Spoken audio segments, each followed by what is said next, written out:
naitwa Hasani Rashidi wa Minso, ni mkazi wa Majengo Bonde. Na sasa hivi hapa napozungumza nimepata matatizo ya kuangukiwa na nyumba tukiwa tumelala usiku na mvua iliyokuwa nyingi sana.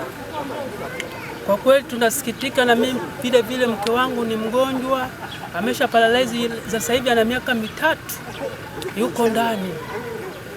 Naomba msaada wa serikali wa Jamhuri ya Muungano wa Tanzania inisaidie kwa kweli. Na bahati nzuri tumeona kiongozi mkuu wa wilaya amekuja kwa kutupitia. Tunamshukuru. Mungu amjalie. Salum na Kabo Bogogwa, kata Majengo. Mvua imetukuta kuanzia saa 2 jioni mpaka saa 2 usiku mpaka saa 6 usiku. Maji yalikuwa mengi sana, litoboa nyumba hii mpaka kuingia ndani. Ndani pako chepe matope matupu.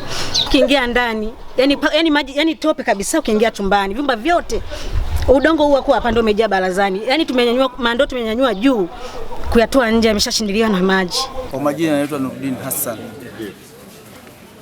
Ni mkazi wa mtaa Bonde Street. Siku ya jana hayo majira ya saa 7 mvua ilinyesha kubwa. Ilinyesha kubwa kwa muda wa dakika 15, ikapungua, ikanyesha tena, umeme ukakatika. Sasa tulikuwa tumekaa ndani, kuja kushtuka kutoka nje nakuta maji yamejaa uani.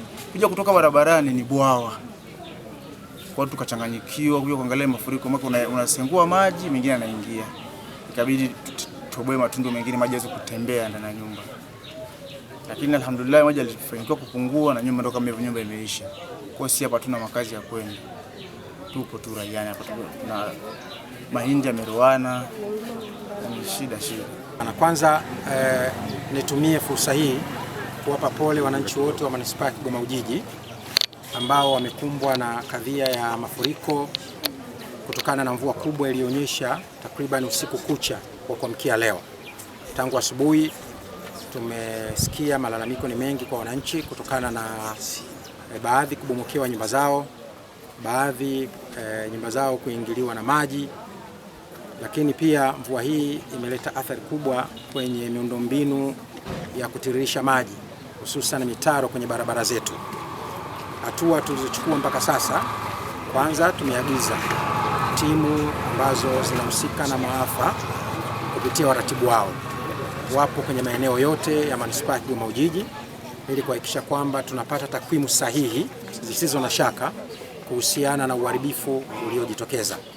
Na timu hiyo itamaliza kazi muda sio mrefu sana kutoka sasa, na baada ya hapo sasa itakuwa ni hatua za kuchukua kama serikali, kwanza kurekebisha miundombinu ambayo mpaka sasa imeharibika, lakini pia kuona mahitaji ya kibinadamu ambayo sisi kama wananchi wa Kigoma kama viongozi tunaweza tukafikiria namna ya kuwapa pole wale ambao wamepatwa na changamoto hii.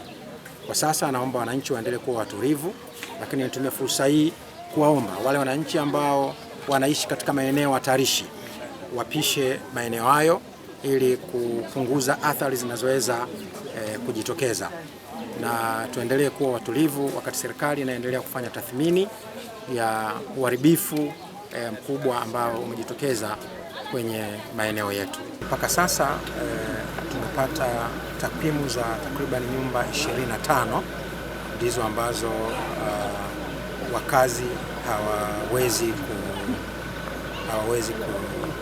kukaa, kwa maana ya watu wameondoka kwenye hizo nyumba baada ya kuharibika kabisa.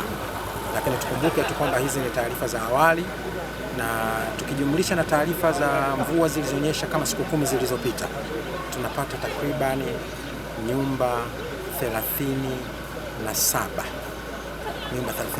kwa sababu takwimu za wiki 2 zilizopita ilikuwa ni nyumba 12, na tukijumlisha sana hizi tunapata nyumba 37, na bado tunaendelea kupata taarifa, na kwa maana hiyo basi taarifa zitakapokuwa zimekamilika tunaweza kuzitoa kwa ukamilifu zaidi, ila tunazo takriban nyumba 37 mpaka sasa zilizopatwa na changamoto hii. Bahati njema ni kwamba hakuna binadamu ambaye amepata madhara yoyote mpaka sasa.